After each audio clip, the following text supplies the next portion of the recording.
The storm glass trembled against Lysander's pale fingers as thunder rolled across the manor's battlements. Through the library's towering windows, he watched lightning fracture the midnight sky, each flash illuminating the ancient oaks that bent like supplicants before the wind.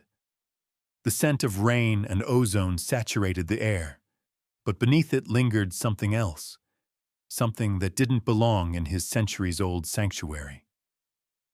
A mortal's heartbeat. Two mortals, actually.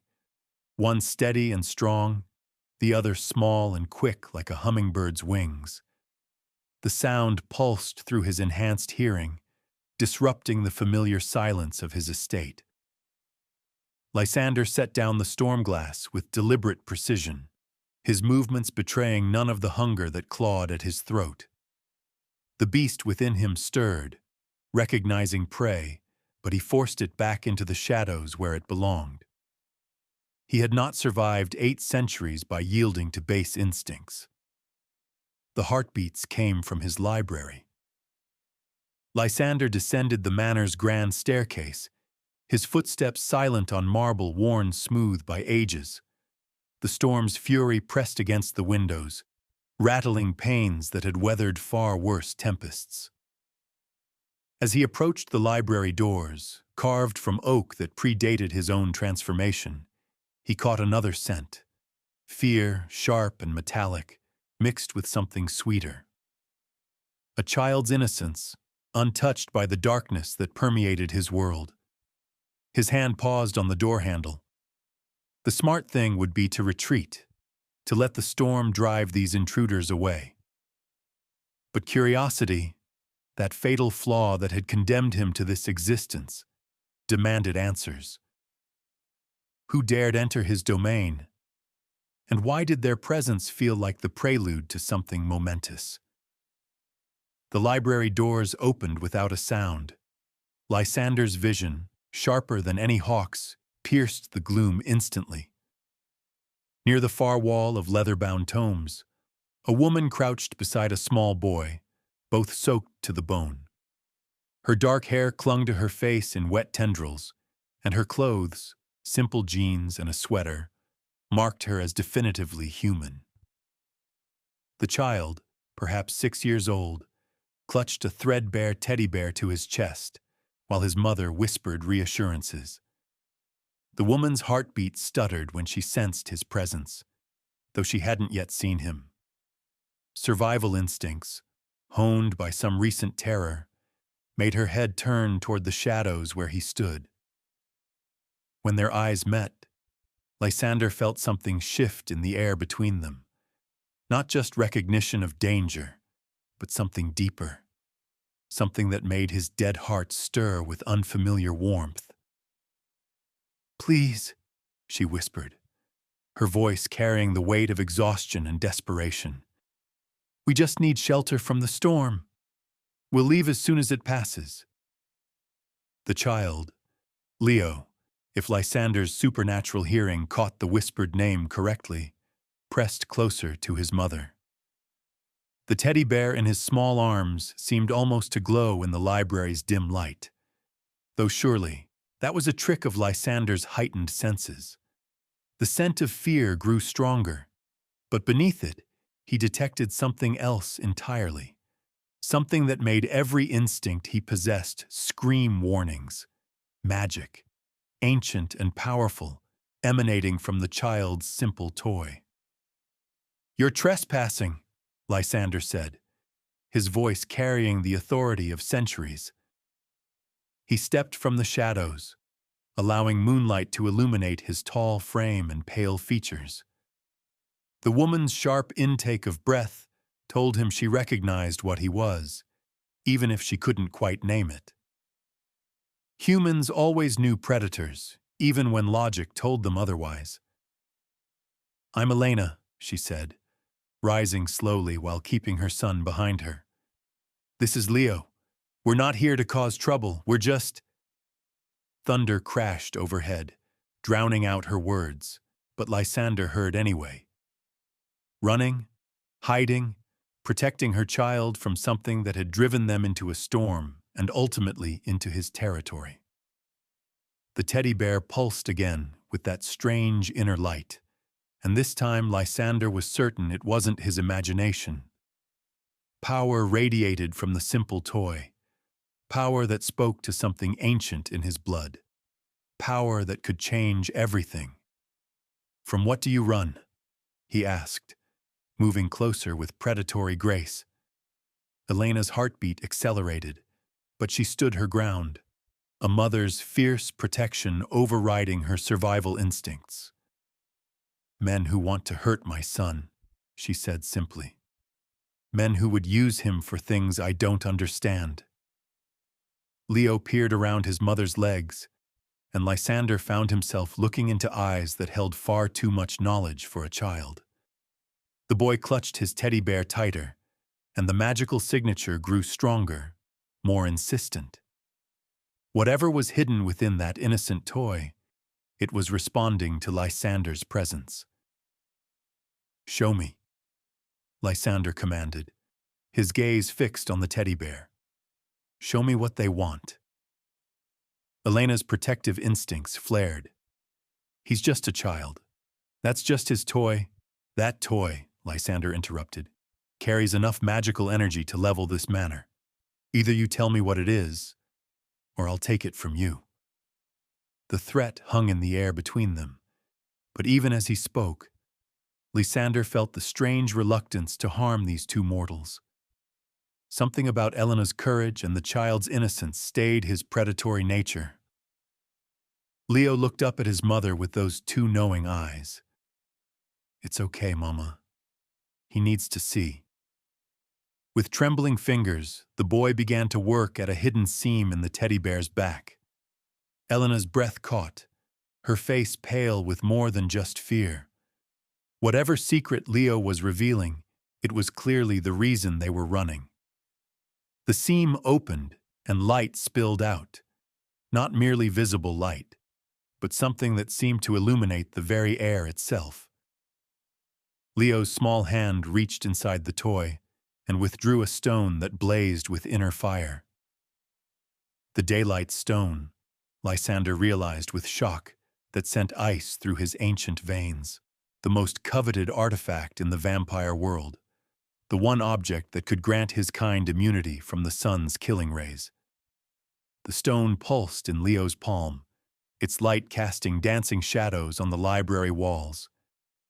Every vampire clan had searched for it for millennia. Wars had been fought over rumors of its existence, and here it sat in a child's hands, hidden in a teddy bear, carried by a mortal woman who clearly had no idea what she possessed. Elena's face crumpled with the weight of revelation. "They told me it was just a family heirloom.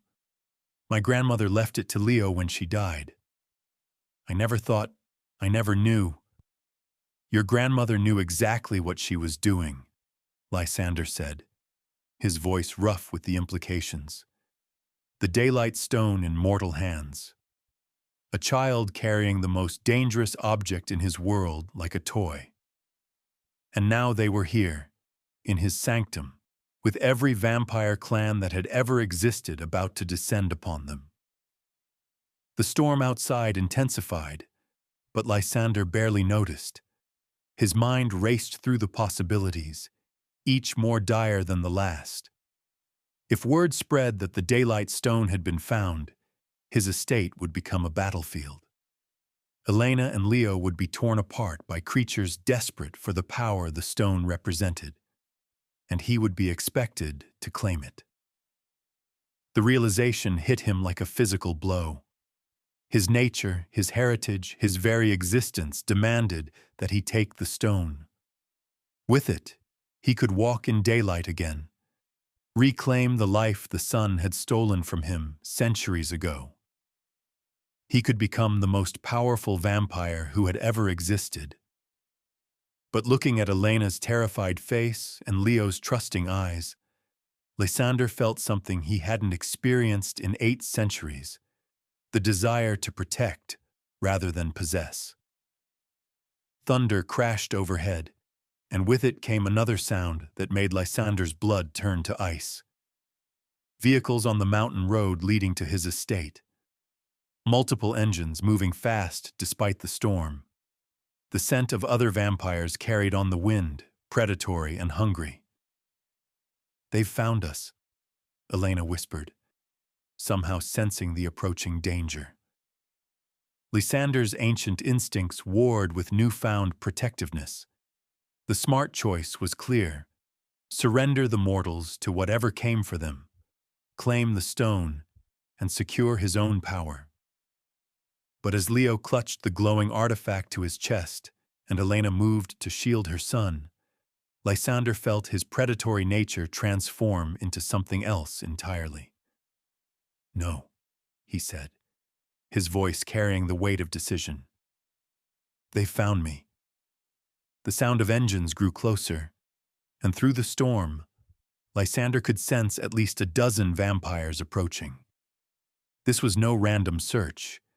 This was a coordinated assault, which meant someone knew the stone was here. Someone had tracked Elena and Leo to his estate, and now his sanctuary would become a war zone.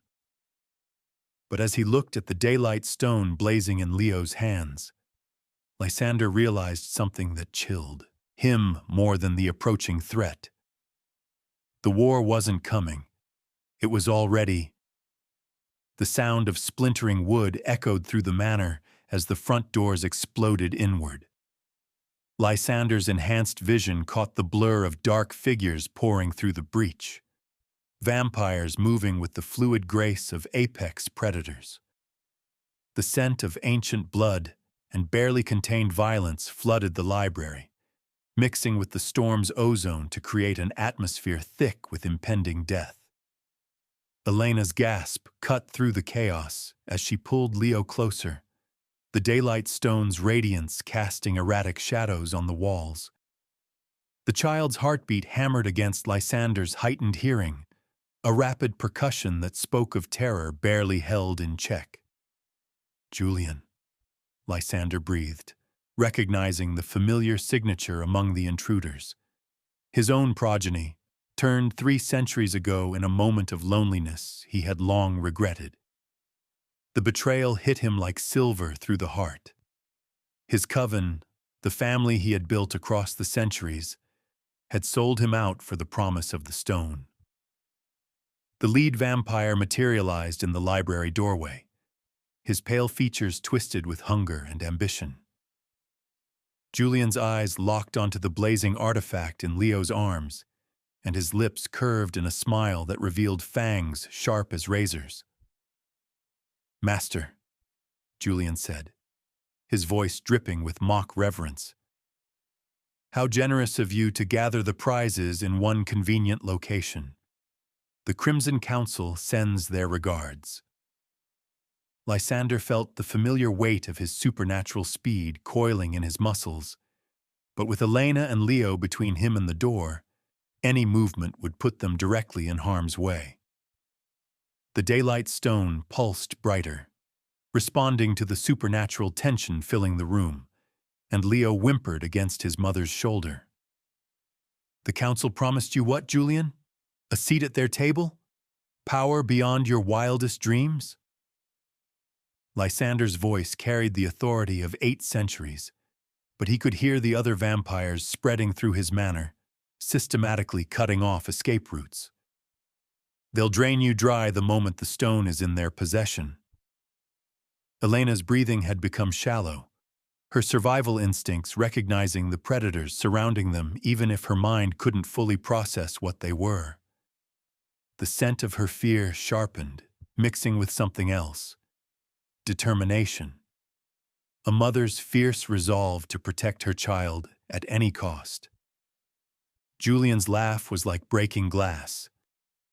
"The council offers something you never could, Master. Freedom from your endless brooding, your pathetic attachment to mortal concerns. With the stone, we'll rule both day and night." The daylight stone flared in Leo's grasp, and suddenly the boy's eyes met Lysander's across the room. In that innocent gaze, Lysander saw something that shattered his centuries of careful control, absolute trust. This child, who barely knew him, was looking to him for salvation. "Run," Lysander whispered to Elena, his voice so low only vampire hearing could detect it. "When I move, take Leo and run toward the back of the manor. There's a servant's stair that leads to the wine cellars. From there, a tunnel runs to the old carriage house." Elena's slight nod told him she'd heard, her mortal instincts somehow sharp enough to catch his supernatural whisper. The daylight stone continued to pulse in Leo's arms, its radiance growing stronger as if feeding off the tension in the room. Julian took a step forward, and Lysander felt the moment crystallize around them. 8 centuries of existence had led to this, a choice between the power he'd craved since his transformation and the protection of 2 mortals who'd stumbled into his world by accident. The decision, when it came, surprised him with its clarity. Lysander moved. His supernatural speed turned the world into a blur of motion and shadow. He reached Julian before the younger vampire could react, ancient strength meeting ambitious hunger in a collision that sent books cascading from nearby shelves. But even as they grappled, Lysander could hear Elena's footsteps, could smell Leo's fear as they fled deeper into the manor. The other vampires converged on the library, but Lysander was already gone, flowing like smoke through passages he'd walked for centuries. His enhanced hearing tracked Elena and Leo's progress through the manor. They'd found the servant's stair, were descending toward the wine cellars where thick stone walls might muffle their heartbeats from pursuing predators. But Julian's voice echoed through the manor, filled with rage and wounded pride. "Find them. The stone cannot leave this place." Lysander caught up with Elena and Leo in the wine cellar, where centuries of accumulated dust muffled their footsteps. The tunnel he'd mentioned stretched ahead, a relic from the manor's construction when such escape routes were considered necessities rather than paranoid precautions. "This way," he said, his voice barely audible even to his own ears. Elena turned, her face pale in the daylight stone's glow, but her grip on Leo remained steady. "Why are you helping us?" she whispered. The question stopped him cold. Why was he helping them? Every instinct, every lesson learned across 8 centuries, demanded he claim the stone and secure his own power. The logical choice was clear. Surrender these mortals to Julian and the council. Take his place in the new order they promised. But looking at Leo's trusting eyes and Elena's fierce protectiveness, Lysander realized something fundamental had changed in him. The beast that had defined his existence for centuries had been replaced by something else, something dangerously close to humanity. "Because," he said finally, "some things are more important than power." The tunnel stretched ahead, carved from living rock and reinforced with timber that had aged to the hardness of stone. Their footsteps echoed softly as they moved through the passage, the daylight stone providing the only illumination in the absolute darkness. Behind them, Lysander could hear the vampires spreading through the manor, their frustrated snarls growing louder as they realized their prey had escaped the immediate trap. But Julian was too smart to be fooled for long. He'd realized the tunnel existed, would send scouts to cut them off at the carriage house. "The stone," Lysander said as they walked. "What do you know about it?" Elena's voice was tight with stress. "My grandmother said it was special, that it had been in our family for generations. She made me promise to keep it safe for Leo, said that someday he'd understand why. But I never imagined. Your grandmother was protecting more than just your family," Lysander realized. She was keeping it from vampires who would use it to upset the natural order. The daylight stone doesn't just grant immunity from the sun. It can make a vampire nearly invincible. Leo shifted the stone in his arms, its light casting dancing shadows on the tunnel walls. "It feels warm," he said softly. "Like it's alive." The observation sent chills through Lysander's ancient bones. If the stone was truly responding to the child, if there was some connection between Leo and the artifact, then the situation was far more complex than he'd realized. The Crimson Council wouldn't just want the stone, they'd want Leo as well. The tunnel began to slope upward, indicating they were approaching the carriage house. But as they climbed, Lysander's enhanced hearing detected something that made his blood run cold.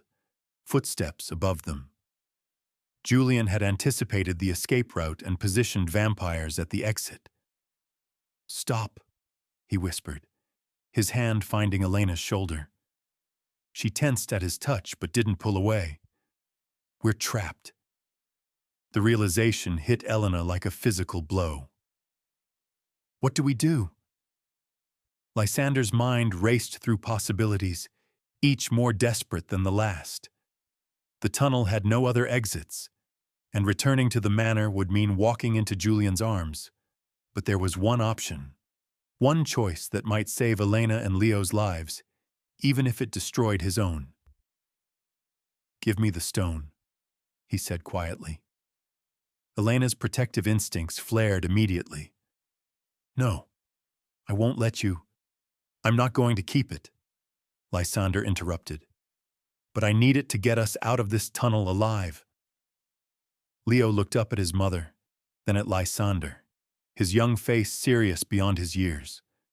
Slowly, carefully, he extended the daylight stone toward the vampire who had chosen to protect rather than possess. The moment Lysander's fingers touched the artifact, power flooded through him like molten gold.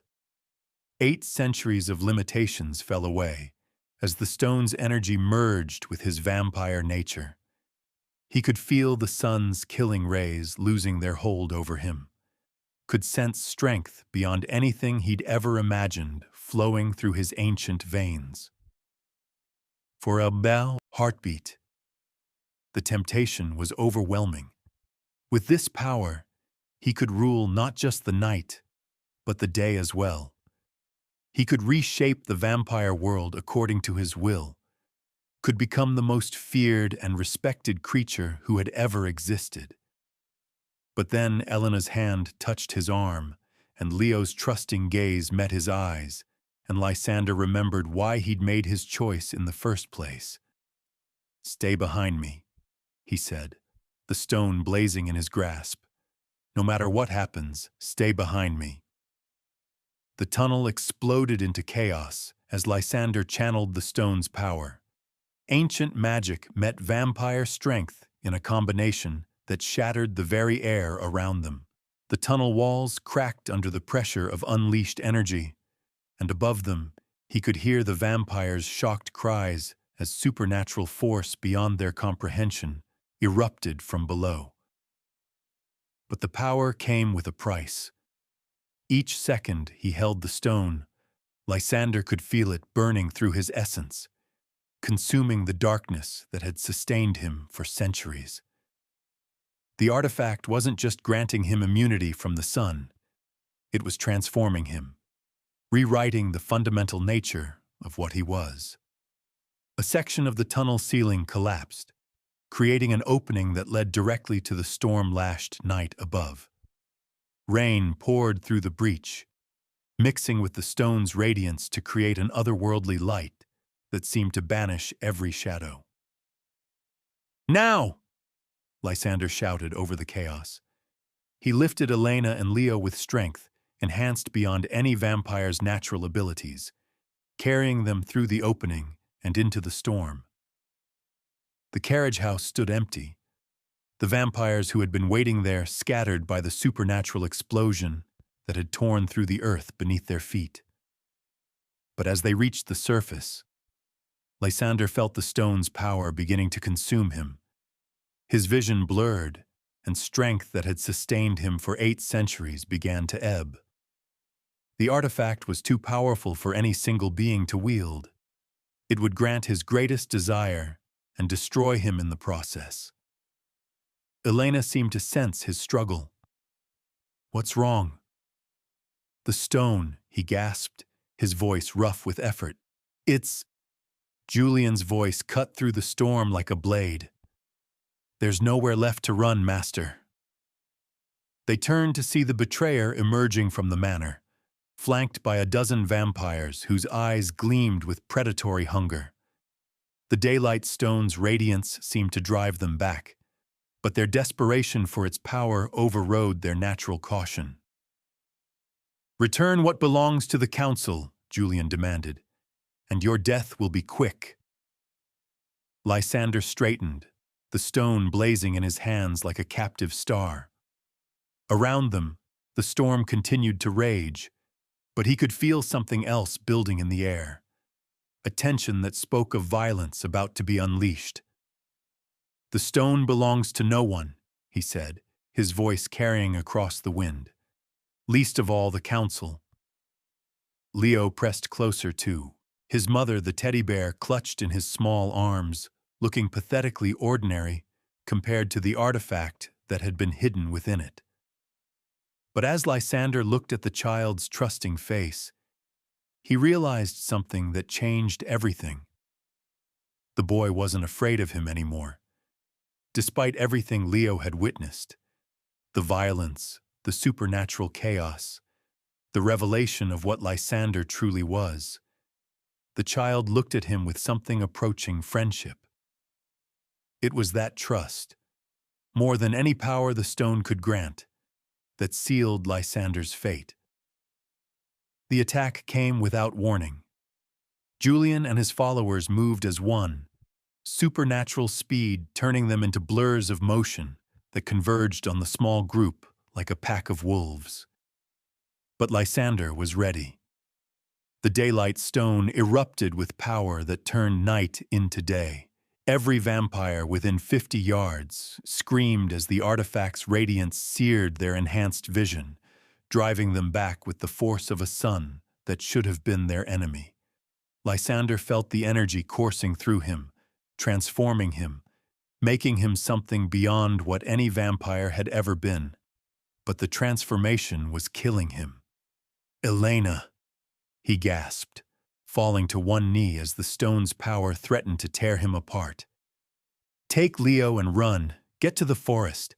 There are paths, old paths that lead to the coast. Find a way off the peninsula." "I won't leave you," she said fiercely, her hand finding his shoulder despite the supernatural energy crackling around them.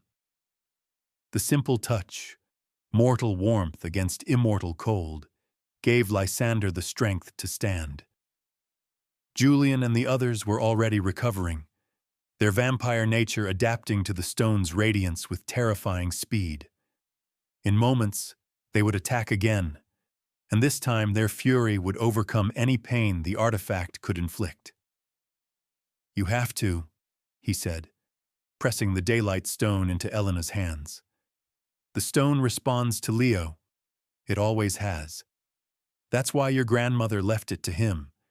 He's the key to controlling its power."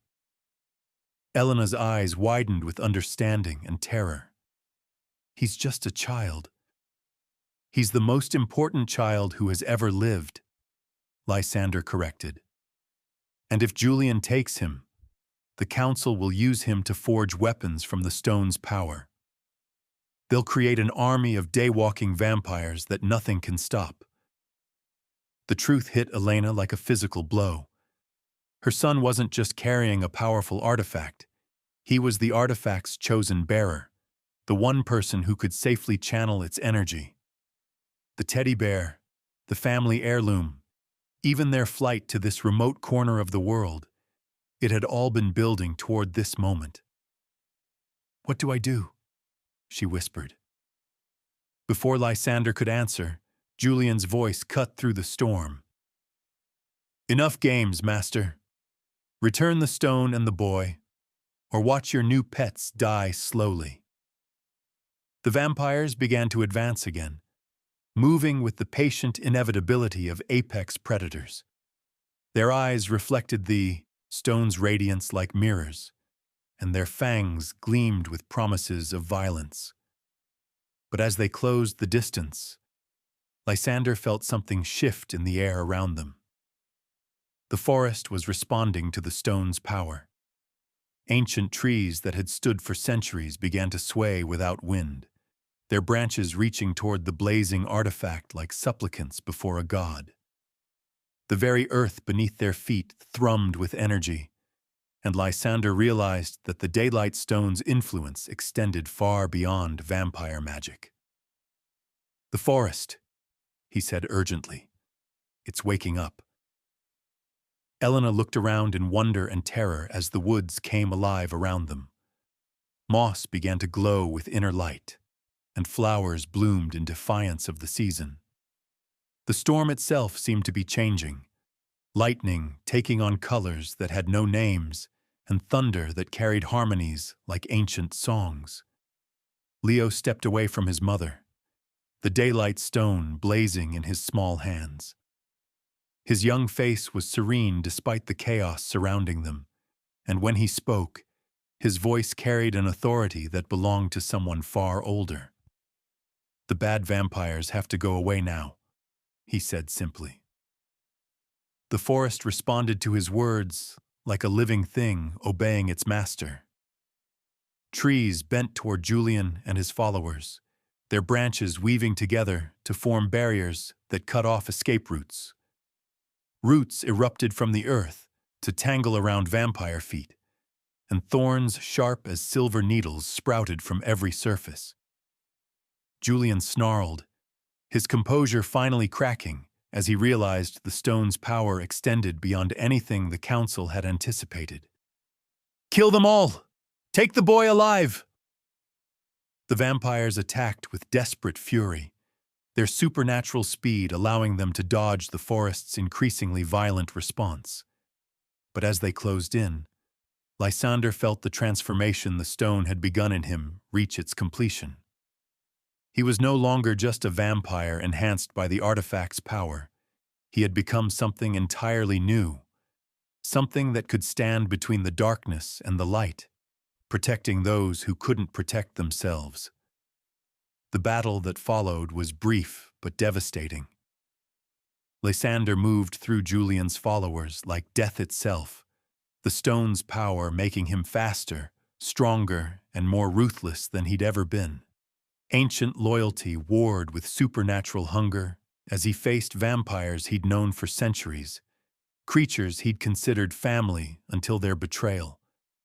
But it was Leo who ended the conflict. The child raised the daylight stone above his head, and the artifact erupted with radiance that didn't just blind. It burned.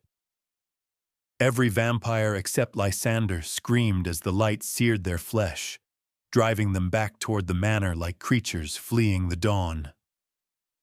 Julian was the last to retreat, his pale features twisted with rage and disbelief. "This isn't over, Master. The council will send others. They'll never stop hunting the boy."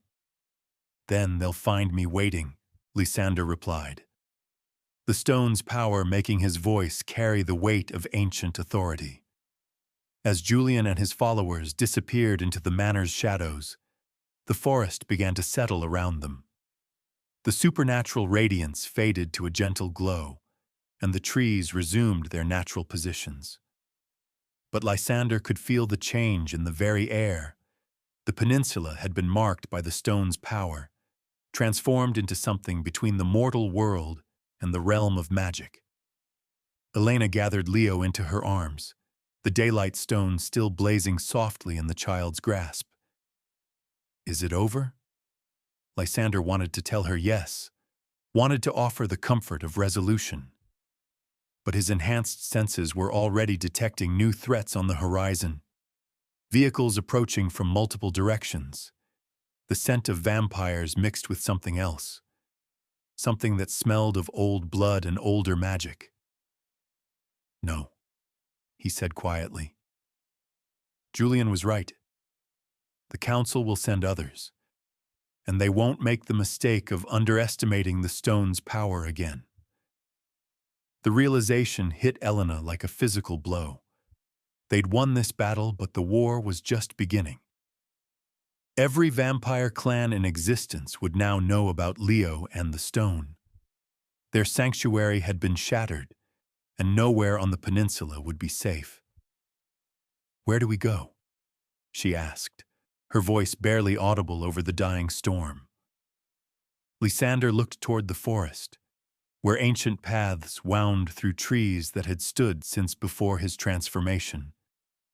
The stone had awakened something in the wilderness, something that might offer protection if they were brave enough to seek it. "Into the wild," he said, already moving toward the tree line. "The peninsula has places where even vampires fear to tread. Old places where magic runs deeper than blood." Elena lifted Leo, who clutched both his teddy bear and the daylight stone with equal devotion. "Will we be safe there?" The question hung in the air as they reached the forest's edge. Behind them, the manor burned. Whether from Julian's rage or the stone's residual power, Lysander couldn't tell. Ahead lay paths that disappeared into darkness, so complete it seemed solid. "Safer than here," he said, though they all knew it wasn't really an answer. As they stepped beneath the ancient canopy, Lysander felt the weight of his choice settling around them like a shroud. He'd chosen protection over power, humanity over hunger. But the cost was becoming clear. They were no longer hunted by a single coven or even the Crimson Council. They were now the most wanted mortals in the vampire world, carrying an artifact that could reshape the balance between darkness and light.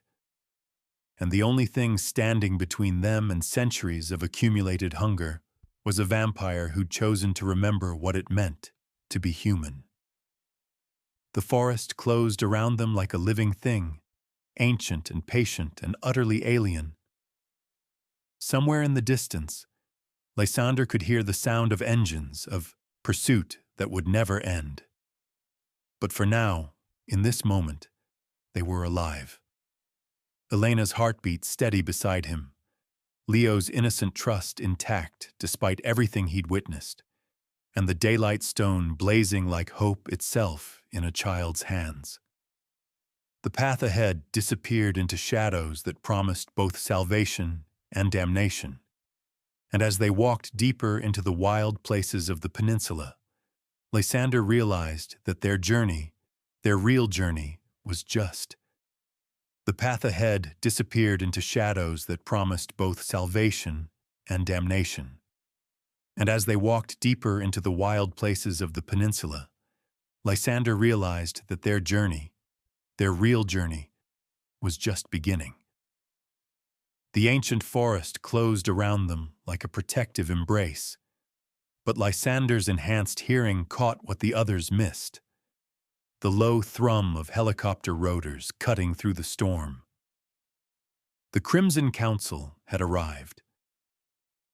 "They're coming by air," he said, his voice barely disturbing the moss-laden silence. Elena's heartbeat quickened, but she maintained her steady pace. Leo cradled against her chest with the daylight stone casting ethereal patterns through the canopy above.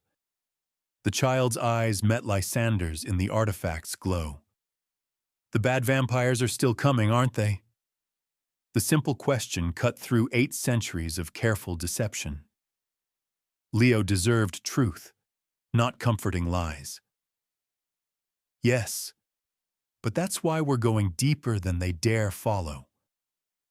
The helicopter sounds grew closer, joined by others, at least 3 aircraft converging on their position. Through gaps in the trees, Lysander caught glimpses of searchlights sweeping the forest floor, military-grade equipment that spoke of resources far beyond Julian's betrayed coven. The council brought humans with them, he realized, the scent of mortal fear and vampire authority mingling in the wind.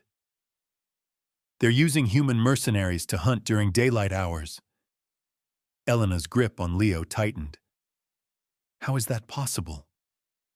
Blood bonds, Lysander explained as they navigated around a fallen cedar that blocked their path.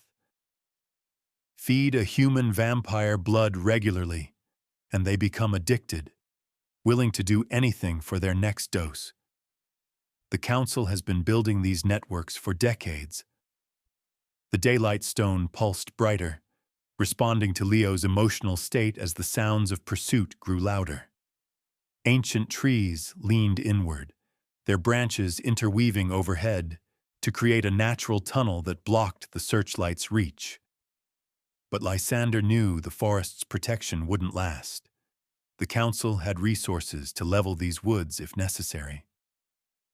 There, Elena pointed ahead, where the path split around a massive Douglas fir that had to be 1,000 years old. Which way? Lysander paused, his supernatural senses mapping the terrain ahead. One path led deeper into the peninsula's heart, where old-growth forest gave way to hidden valleys untouched by human development. The other curved toward the Ia coast, where sea caves and tidal pools might offer different forms of concealment. But his enhanced hearing caught something else. Footsteps moving through the underbrush with inhuman grace. The vampires had landed and were tracking them on foot, their supernatural speed allowing them to cover ground faster than any helicopter. Neither, he said, stepping off the path entirely. We go up. The ancient fir's trunk was wide enough to house a small room, its bark scarred by centuries of storms and seasons. But Lysander could see what mortal eyes would miss. Handholds worn smooth by something that had climbed this tree long before humans reached the peninsula. What made these? Elena asked, noticing the marks as he lifted her toward the first hold. Something old, Lysander replied, already boosting Leo higher. Something that understood the value of vertical sanctuary. They climbed in silence, the daylight stone's radiance muffled by Leo's jacket to avoid attracting attention from below. 50 feet up, 100, until they reached a natural platform where massive branches created a stable floor hidden beneath layers of moss and mountain mist. From their perch, Lysander could see the full scope of the Council's operation. 6 helicopters circled the forest in coordinated patterns, their searchlights creating a web of illumination that made hiding on the ground impossible. But more disturbing were the figures moving through the trees below, vampires working alongside heavily armed humans, their unnatural alliance speaking of desperation that matched their own. Master Lysander Vane, a voice called from below, amplified by supernatural projection to carry through the forest. The Crimson Council extends an offer of parley. Elena's eyes widened at the formal address, but Lysander's expression darkened with recognition. That voice belonged to Counselor Thorn, one of the eldest vampires in existence. If the Council had sent him personally, they considered the Daylight Stone worth risking their most valuable asset. "Show yourself, Thorn," Lysander called back, his own voice carrying the authority of centuries. "Face me without your mortal puppets." A figure materialized at the base of their tree, pale skin luminous in the searchlight's glow.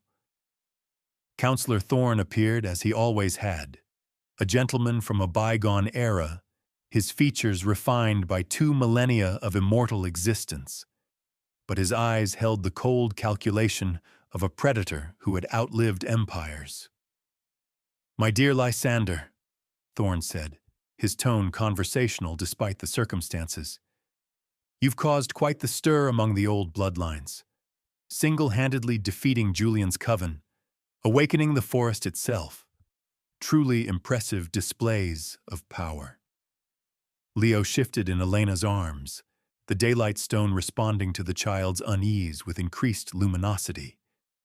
Even from their elevated position, Lysander could see Thorn's pupils dilate with hunger as the artifact's radiance reached him. The stone belongs with those who can properly appreciate its potential, Thorn continued. The council offers you a position of honor, first seat among the elders, dominion over the western territories, and immunity from the sun for eternity. The offer hung in the air like poisoned honey. Everything Lysander had craved for 8 centuries, presented by a creature who commanded empires from the shadows. But Elena's heartbeat against his enhanced hearing reminded him why such power meant nothing. And the woman and child? Lysander asked, though he already knew the answer. Thorn's smile revealed fangs that had tasted the blood of kings. The child has proven useful as the stone's bearer. He would be well cared for in our archives, contributing to research that could reshape our entire species. As for the woman, he shrugged eloquently. Mortal lives are brief regardless. Why prolong the inevitable? Elena's sharp intake of breath was audible even to mortal ears. Leo pressed closer to his mother, the daylight stone's glow intensifying until it cast rainbow patterns through the mist-laden air. Counteroffer, Lysander said, his voice carrying across the forest with lethal quiet. Leave now, and I won't use the stone's power to bring this entire forest down on your heads. Thorn's laughter was like crystal breaking. My dear boy, you misunderstand the situation.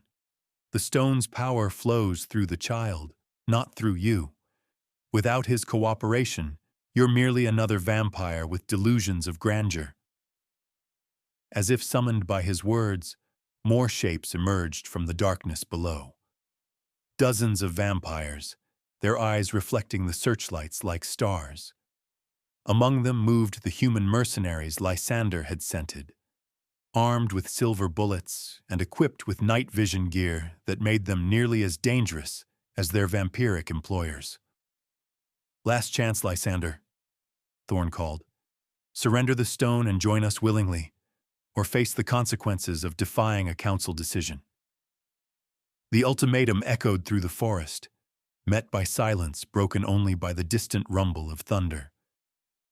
The storm was building again, drawn by the supernatural energies swirling around the ancient tree.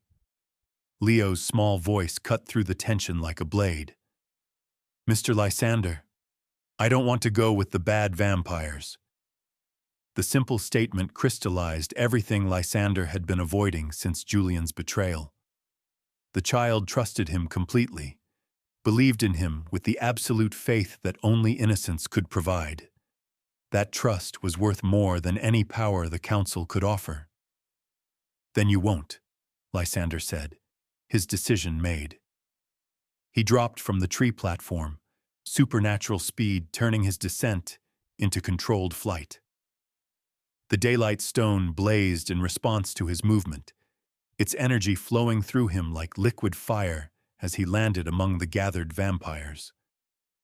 The battle erupted with devastating violence. Lysander moved through the council's forces like a force of nature, the stone's power making him faster and stronger than he'd ever imagined possible. Ancient martial skills honed across centuries combined with supernatural enhancement to create something beyond vampire or human understanding. But the real surprise came when the forest itself joined the fight. Leo's voice drifted down from the treetops, young and clear and filled with innocent command. Trees, protect the nice vampire. The ancient Douglas firs responded as if they'd been waiting centuries for that precise request. Roots erupted from the earth to entangle vampire feet, while branches swept down like massive clubs to scatter the human mercenaries. The very ground beneath their feet rippled and shifted, turning solid earth into treacherous terrain that favored defenders over attackers. Thorn snarled, his civilized facade cracking as he realized the scope of the stone's influence. The child is more dangerous than we anticipated. Kill Lysander. Take the boy alive. The vampires converged on Lysander's position, but he was no longer fighting alone. The awakened forest had become his ally, providing cover and striking at his enemies with the patient fury of nature itself. Searchlights shattered as branches swept through them, and the helicopters were forced higher as trees suddenly grew tall enough to threaten their rotors. But the council had come prepared for supernatural resistance. Silver-tipped bullets began flying from human weapons, forcing Lysander to dodge with desperate speed as the metal burned through the air around him. One grazed his shoulder, sending molten agony through his enhanced nervous system. "The silver hurts him," Thorn shouted. "Concentrate fire!" Elena's voice reached him from above, filled with desperate courage. "Lysander, the stone. Leo says you need to touch it." Without thinking, Lysander leaped upward, vampire strength carrying him 60 feet in a single bound. His fingers brushed the daylight stone as Leo extended it toward him, and power beyond imagination flooded through his ancient form. The forest exploded into light. Every tree within a mile radius blazed with inner radiance, their bark glowing like captured starlight. The very air seemed to ignite as the stone's power merged with the peninsula's ancient magic, creating a display that turned night into something beyond day. Vampires screamed and scattered, their enhanced vision seared by illumination that carried the weight of solar fire. The human mercenaries' night vision equipment overloaded, leaving them blind and stumbling through terrain that shifted beneath their feet with every step. But the power came at a cost. Lysander felt the stone's energy burning through him like acid, transforming his vampire nature into something unprecedented. He was becoming neither fully vampire nor human, but something entirely new, a guardian capable of walking in both worlds. Thorn's voice cut through the chaos, filled with ancient rage. "If we cannot have the stone, then no one shall." The counselor raised his hands, dark energy gathering around his fingers as he prepared to unleash centuries of accumulated power. But before he could strike, Leo's young voice rang out across the transformed forest. "Stop hurting my friends!" The daylight stone erupted with radiance that made their previous displays seem like candle flames. Pure light poured from the artifact, washing over the peninsula like a cleansing tide that banished every shadow. In that illumination, Lysander saw the truth that had been hidden since the stone's creation. It wasn't meant to grant power over others, but to protect those who couldn't protect themselves. The council's vampires didn't just retreat, they fled in terror as the light pursued them through the forest. Helicopters spun away into the storm, their crews unable to function in illumination that seemed to burn through their very souls. Even Thorn, ancient and powerful beyond measure, staggered backward with his hands pressed to his eyes. "This is impossible," the counselor gasped. "The stone cannot, should not." "The stone does what it was meant to do," Lysander said, his voice carrying new authority as the artifact's power settled into his transformed nature. "It protects innocence from those who would destroy it." Thorn's retreat became a full rout as the forest itself seemed to pursue him. Trees bent their branches to block his path, while roots erupted to trip his fleeing form. The ancient vampire who had commanded respect for 2 millennia found himself running like a common predator, fleeing the dawn. As the council's forces disappeared into the storm, the supernatural radiance began to fade. The forest settled back into its natural state, though Lysander could sense the permanent change that had taken root in the peninsula's heart. The daylight stone had awakened something that would never sleep again. Elena climbed down from the tree platform, Leo still cradled in her arms with the artifact glowing softly against his chest. Her eyes were wide with wonder and exhaustion, but her voice remained steady. "Is it over?" Lysander felt the stone's power flowing through him, no longer burning, but settling into harmony with his transformed nature. He was still a vampire, but the hunger that had defined his existence for 8 centuries had been replaced by something else. Purpose. "The council will return eventually," he said, helping her navigate the root-torn ground. But not soon, and not with the same confidence. Tonight they learned that some powers are beyond their control. Leo looked up at him with eyes that seemed far too wise for his age. "You're different now. The stone changed you." The observation was more accurate than the child could know. Lysander could feel sunlight approaching with the dawn, but for the first time in 8 centuries, he felt no fear. The daylight stone's influence had granted him something more valuable than immunity from the sun. It had given him the ability to choose his own nature. "We should find shelter," Elena said, though her tone suggested she already knew the answer. Lysander smiled, the expression feeling natural for the first time in decades. "We don't need to hide anymore.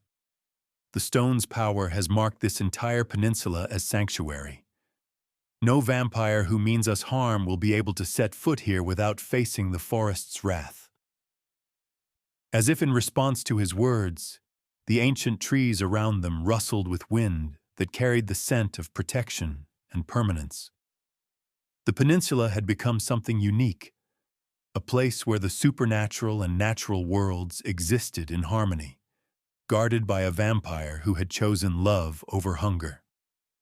The first rays of dawn began to penetrate the storm clouds, painting the sky in shades of gold and amber. Lysander tensed instinctively, 8 centuries of avoiding sunlight making the response automatic. But when the light touched his skin, there was no burning, no pain, only warmth that spoke of acceptance rather than destruction. Elena noticed his wonder and smiled. "How does it feel?"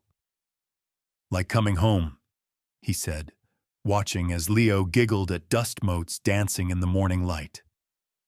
They walked together through the transformed forest, 3 unlikely companions bound by circumstances that had revealed the best in each of them.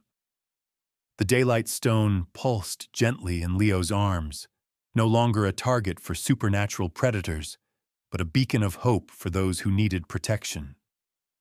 Behind them, the storm finally began to clear, revealing a peninsula forever changed by one vampire's choice to value mortal lives over immortal power. The hunt was over, the sanctuary was established, and for the first time in 8 centuries, Lysander Vane looked forward to seeing another sunrise. The scent of rain-washed earth and new beginnings filled the air, carrying with it the promise of mornings yet to come.